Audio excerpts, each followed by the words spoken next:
Hey everybody, now welcome back to the Blu-ray Hunter. I'm the Blu-ray Hunter, Jonathan Moody, and we've got a fun show for you guys. I'm gonna be giving my ranking of my top 10 Criterion films that I watched last month of July when there was the Criterion sale. So if you guys remember last month, that hasn't been that long ago, but we had the Criterion sale for Barnes and Noble, and I bought a lot of movies and I watched a bunch of them. And these were movies I had never seen before, and decided I was gonna check them out. And so these are my rankings. Now, all of these are really good movies. These are not, so even if it's like 10, which is like supposedly like the worst, it's still pretty damn good. And so I still really like them. And I'll talk about each one of them and my thoughts on them. So here we go. Here we go. I got them all in my lap. So to start with, this is a little Nick Cage movie that's actually available. You might see my dog walking around in the bed. He's somewhere back there. But anyway, so here we go. To begin with is Moonstruck, with Cher and Nicolas Cage. Um, and a lot of other amazing people in it. I really like the movie. Like, don't get me wrong, I had a lot of fun, but it just wasn't my favorite. Like, it wasn't up there as like it's like something I might watch every now and then, but it's not something I'm gonna like put on all the time. It's just a kind of a cute little romance. Never thought I'd see Cher and Nick Cage together, and very young Nick Cage before he became like the crazy Nick Cage that he is. He was starting to go that path, I think. I think this was maybe even before like Vampire's Kiss, where he started going batshit crazy. So I don't know. It was cute. It was fun. It was enjoyable. Um, I think I was expecting more, and I think I was a little disappointed because it's a love story. It's got one of my favorite songs. The reason it's called Moonstruck is because it has that song when the moon hits your eye like a big pizza pie. My dad used to sing that song all the time, and I absolutely loved it. And I love the version on here, and it was just a lot of fun. So next is a screwball comedy. I'm trying to get into those and watch enough of those. I always keep thinking that they can make a screwball comedy now, maybe. But I don't think it would be the same. It definitely wouldn't feel the same. This one is a film by Preston Sturges, and it's called The Lady Eve, starring Barbara Stanwyck and Henry Fonda, Charles Coburn, Eugene Pallette. I mean, huge cast, and written and directed by Preston Sturges. I had a fun time with this movie. It was also very cute. I liked it. It's very romantic, very sweet. Um, I ended up watching it with my mom because she's seen it before and stuff, and she really likes watching these kind of movies, and I think she really enjoyed rewatching it. It was cute. It was fun. So people are gonna be like, why is this number eight, right? Of your thing. It should be lower in your thing because it's an Orson Welles movie. But it's an Orson Welles movie that I was sort of like, like it was a little bit too out there. It was supposed to be. It's a Kafka film, and it is The Trial on 4K. It looked absolutely beautiful. All the shots were amazing. I had a blast, but at the end of the day, it wasn't the greatest, like this movie I'm probably gonna do for like What the Fuck Friday instead of Criterion Watch because it's just so weird. It's so out there and so strange. I liked it, but it's not up there as like a movie I could watch and watch and watch over and over again. I do want to watch it more than once. I think the more I watch it, maybe the more I'll start to sort of understand it, but I don't even know if you're really meant to understand it. And for a movie called The Trial, there's really no trial. I was kind of hoping for a trial. I was kind of disappointed on that, but it was a good, very, I mean, very good movie. Very well done and very like what the fucky. So if you want something that's sort of like a mind trip, I definitely recommend this one. All right. Next is a very good movie. Also, another one you're gonna be like, why is this number seven? Is Throne of Blood by Akira Kurosawa. Now, I love the Seven Samurai. I think Seven Samurai is a lot of fun. Ever since I saw that movie first, there hasn't been a movie that I thought was better than that for Akira Kurosawa.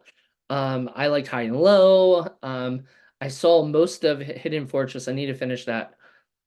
This I watched the whole thing through from beginning to end, and it didn't have that same feel, but still very well done.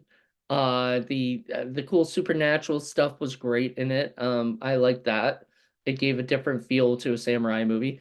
I guess I'm just not really into samurai movies as much.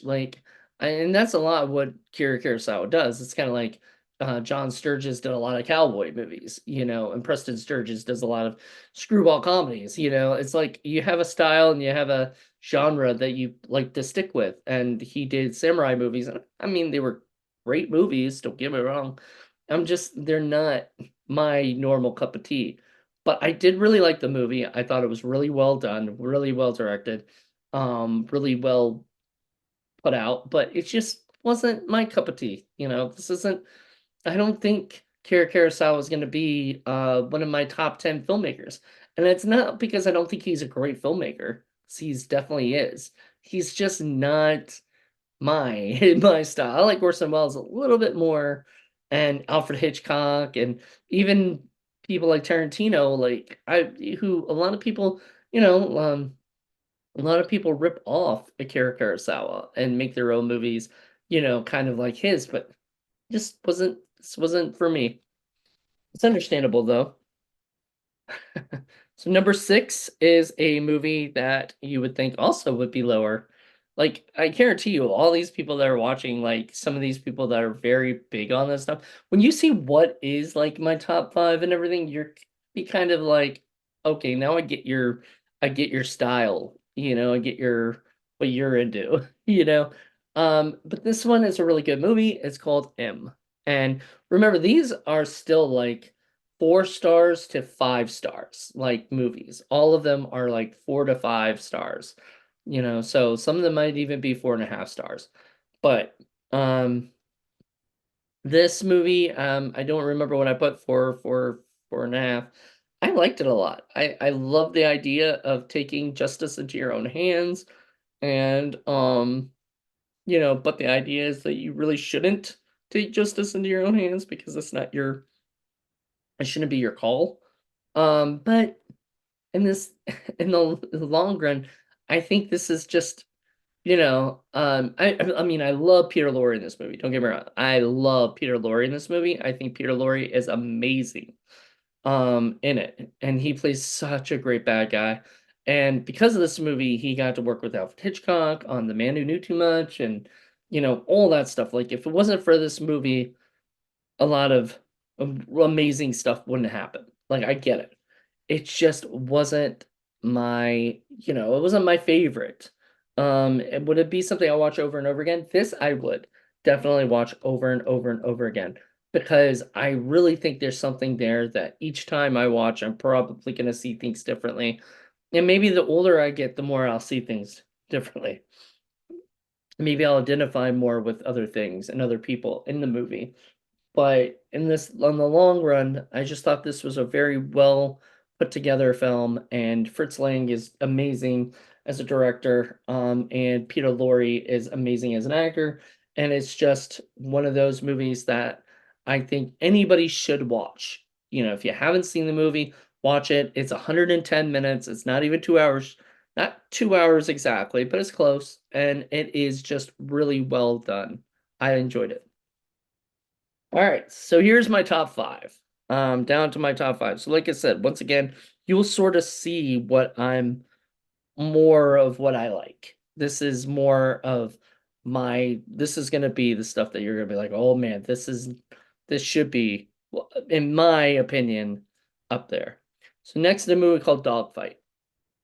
Knew nothing about this movie except for like the sort of the small plot of it, which was that a guy on I think he's in the Navy, Or no, he's a Marine because he calls himself like a jarhead, I believe, which is it's a slur for anybody who's not a Marine. But there is a movie called that, so I feel like I'm allowed to say it. I don't know. It is a so Vietnam Marine bound guy and his friends who are Marines have a contest that they do like every year whenever they're off, you know. They do this thing where they pick up the who they view as the ugliest chicks and they have a competition and they pay money and whoever brought the ugliest chick wins and everything, and he brings this girl and he starts to fall in love with her from the very beginning. And it's River Phoenix and Lily Taylor, and falls in love with Lily Taylor. Who couldn't she? How couldn't you love Lily Taylor? She's just absolutely adorable in this movie. And it's so funny because she really wasn't that unattractive, like to me. Like she definitely wouldn't have won. I definitely wouldn't have viewed that. And then so he kind of tells her about what's going on, or she finds out, and all this stuff. And he ends up convincing her to go on a night on the town with him and get to know him. And it's his last night before he goes to Vietnam and everything. And he's kind of scared about everything. And she's scared because she doesn't think she'll might ever see him again. And he never like writes to her. I think he like, whatever. So anyway, the point is that it's just this amazing night of hanging out and getting to know her while his friends are out getting tattoos or getting into fights with Navy guys, like into like fights with sailors. One of them being a very young Brendan Fraser, and they were just, it was just a lot of fun. I really thought this movie was just funny and cute, and at times not cute. His attitude was very atrocious at times. But she really fit well with him, and they worked well, and they had a great chemistry, and it just was really well done. Um, and a big thing of what I want to do is I want to kind of watch as many River Phoenix movies. I have my own Private Idaho, which I've seen. I don't really like that movie that much. I love this movie a lot better. So I really do believe like, of this. So I think this was probably my one of my favorites. So there you go. It's number 5, I guess. Yep, number 5. So here's number 4. Some little movie called Hollywood Shuffle. I absolutely adored this movie. I first heard about it when, Criterion announced it and everything. I had not heard of it since. And then I saw like there was a uh Siskel and Ebert episode that talked about it, and it really intrigued me. And they even mentioned the scene where they kind of make fun of Siskel and Ebert and stuff, and they give like hand gestures that Siskel and Ebert normally wouldn't give. And I just really, really enjoyed this movie. I thought it was funny. It was just really enjoyable. The characters, it was about a basically a young black actor played by Robert Townsend, who I believe did he write it yet? Well, he produced and directed and co-wrote it with Keenan Ivory Wayans. Keenan Ivory Wayans went on and did I think like was it I'm Gonna Get You Sucker, and obviously was a big part of In Living Color and stuff like that. And so this was all pre all that, and they just did this independent film that was basically about how hard it is for black people at that time to get really good roles in films. You're either an Eddie Murphy type, or you were a slave or a butler or something like that or whatnot. And honestly, it's still very hard for black people to get really, really good roles. So this movie still holds up today to like what people have to deal with. And I think it's very much, if you're really into like the independent film style, I love movies like Ed Wood and Disaster Artist and things like that, where the people go out and make movies or whatever. But this is the actor's version of that. This is about an actor who really, really, really, really wanted to show people that he was more than that. And he has a great scene where he has to play that kind of role, and he's surrounded by his family and he feels really bad about what he's doing. and it's just so good. It's just a good feel-good movie. I think people would like this. If you haven't seen it, it's called Hollywood Shuffle. It does have like all the movies have some kind of special features and stuff. This definitely has new audio commentary featuring Robert Townsend. So I highly suggest watching this just for basically if you're into film or you're trying to make a film, this would definitely be something that you'd want to watch. Speaking of a movie that if you are into film, you should watch this. It's called The Roaring Twenties. This is my number three movie. This is in 4K and it looked absolutely astonishing and beautiful and everything. I just love this movie. Um, it is Humphrey Bogart. Well, it's mainly James Cagney and Humphrey Bogart. Sorry, I'm still sort of sick, so bear with me. Um, Humphrey Bogart's not in it as much as I'd like him to be. I thought he was going to be in a lot more, but I think he's like third build or something. Yeah, because it's James Cagney, Priscilla Lane, Humphrey Bogart. He should be like, well, I guess nowadays it would be and Humphrey Bogart, right?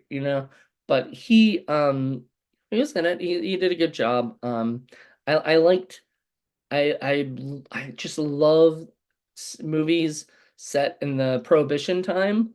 I don't necessarily like gangster movies, but I just like to see what it was like back then. It was an interesting, different time, and I just wanted to see that stuff. So this was made in what 1950 something, 1939. So not much after that stuff. So wow, after the 20s.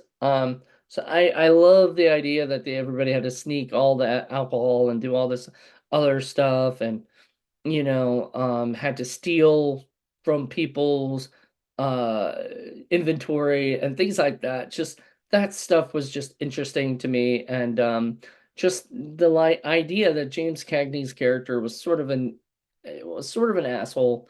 I am going to be reviewing the movie The Man of a Thousand Faces, and that was a different version of James Cagney, obviously. So like I really do like James Cagney. I think he's a fantastic actor. I know Paul hates him mainly because of was it Yankee Doodle Dandy and stuff like that. I don't understand why. I really, really loved Yankee Doodle Dandy, but just my kind of different stuff. I liked Roaring Twenties. I thought this was fantastic. Well directed, well written. It was directed by Raoul Walsh, who I believe did another one of Humphrey Bogart's that's in this collection as well. I'm not sure exactly which one it was, but it was also done by him. Yeah, directed by Hollywood master Raoul Walsh and based on a story by prolific journalist turned screenwriter, producer Mark Hellinger. Um, so it was a Warner Brothers classic film, and I feel like because it's on 4K through Criterion, I think people should check it out. I think you guys would really, really like it. Okay, now my number two. So I'm down to my number two and my number one. And they were actually very close as to which one I was going to pick as my number one, but I had to go with my number one being a different movie. But this is a Blu-ray. It is Arsenic and Old Lace, which I had never seen, and I posted about it on Facebook, and everybody was telling me how much they love the movie, and they've been watching it for years. And I feel like I stumbled onto something that is going to change my life for forever. I'm definitely going to be watching this movie way more. Now it is so funny. I was laughing my butt off through the whole thing. Like I never laughed out loud so much than I did this movie. Gary Grant is amazing. Who's the woman in it? Priscilla Lane from Roaring Twenties, isn't it? And Peter Lorre from M is in it. So it was almost like a, group of people from all the different movies. Um, James Gleason, is directed by Frank Capra. Jack Carson, I know that name, but I wasn't sure um who he was necessarily. Um, it was written by the guys who did Casablanca. Julius J. and Philip G. Epstein, who have a really, really interesting life, and I would love for somebody to make a biopic on their life because they lived through like the blacklist basically, where people are getting blacklisted for being a communist and stuff like that. And it was a crazy time period. But they wrote this movie and I mean it was so funny from start to finish. It was based on a stage play, and you can kind of tell because it's mainly set inside the house, you know. And from the minute where you meet the two crazy kooky ladies who are like the aunts who are just a little nutty, you sort of see what you're in for, and you kind of go down this more darker road for like a screwball comedy. So it really made me laugh. Frank Capra does such a great job bringing light to such like a dark story. You know, like this could have gone a completely different way, more horror like, you know, if somebody were ever in a different person's hands, but because Frank Capra and the Epstein brothers just have fun with it, and it was so funny and cute, and I loved it. I really, really had a fun time. If you could play a drinking game, how many times I've freaking said cute in this thing, but it's true. I really enjoyed it.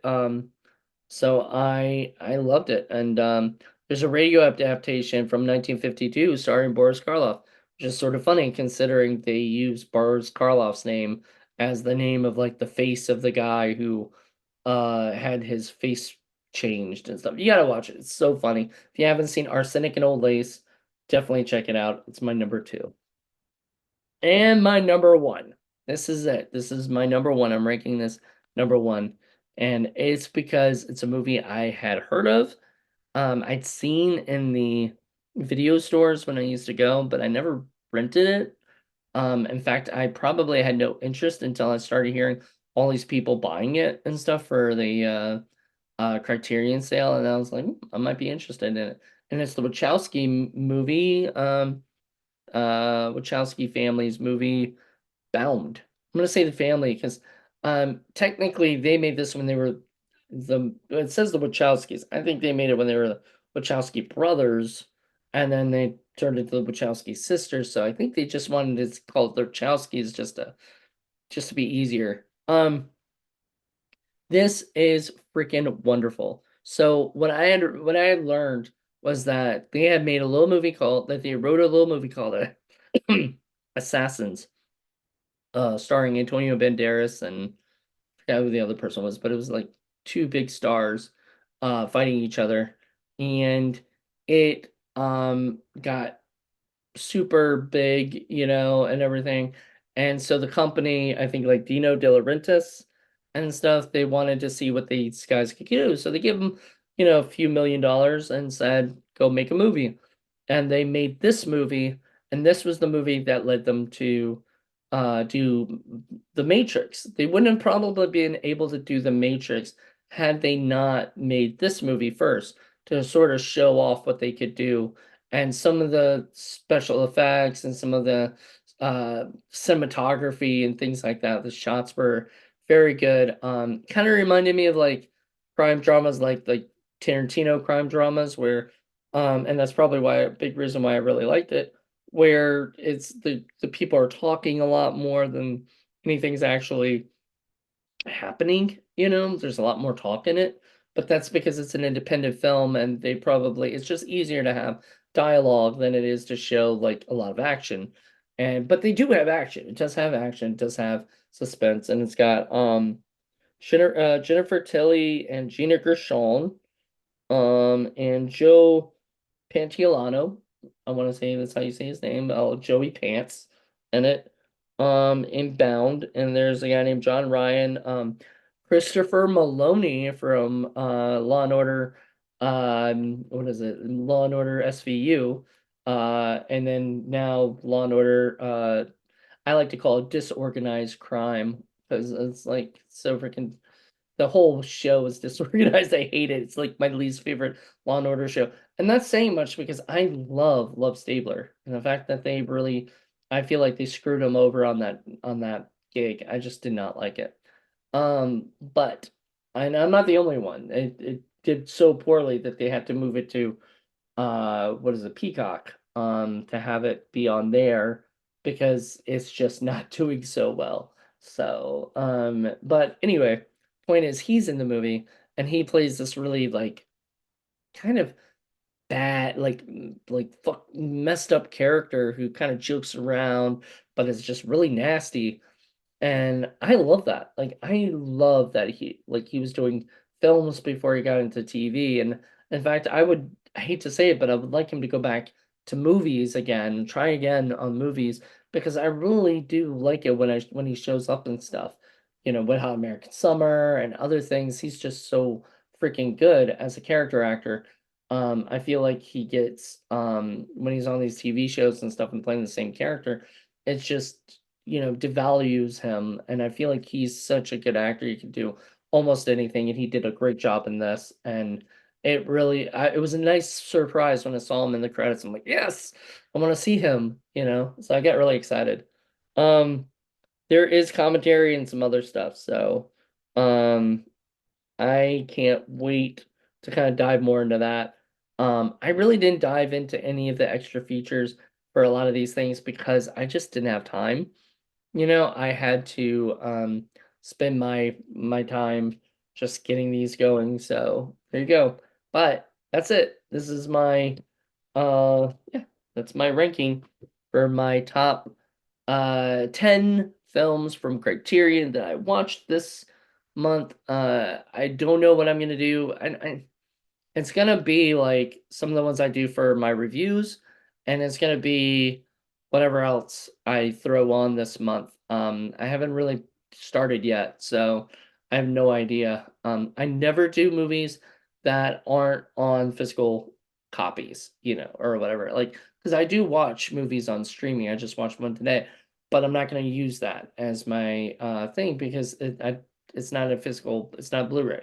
So because it's not a Blu-ray or 4K, doesn't count in the ranking. But I will have another ranking for you next month. And I'm really excited about that because I have no idea what exactly I'm going to be watching. But let me kind of show off what all right. So number one, so recap, number one was Bound. Number two was Arsenic and Old Lace. Number three was The Roaring Twenties. Number four is Hollywood Shuffle. Number five is Dogfight. Number six is M. Number seven is Throne of Blood. A lot of you guys may disagree with me because I know a lot of people who love Throne of Blood, who love M, who love The Trial. Number eight. Number nine, The Lady Eve. And number 10 is Moonstruck. So there you go. These are all the movies that I have. I'm not going to put the thing on there and show off the names because I might use this as an example for there.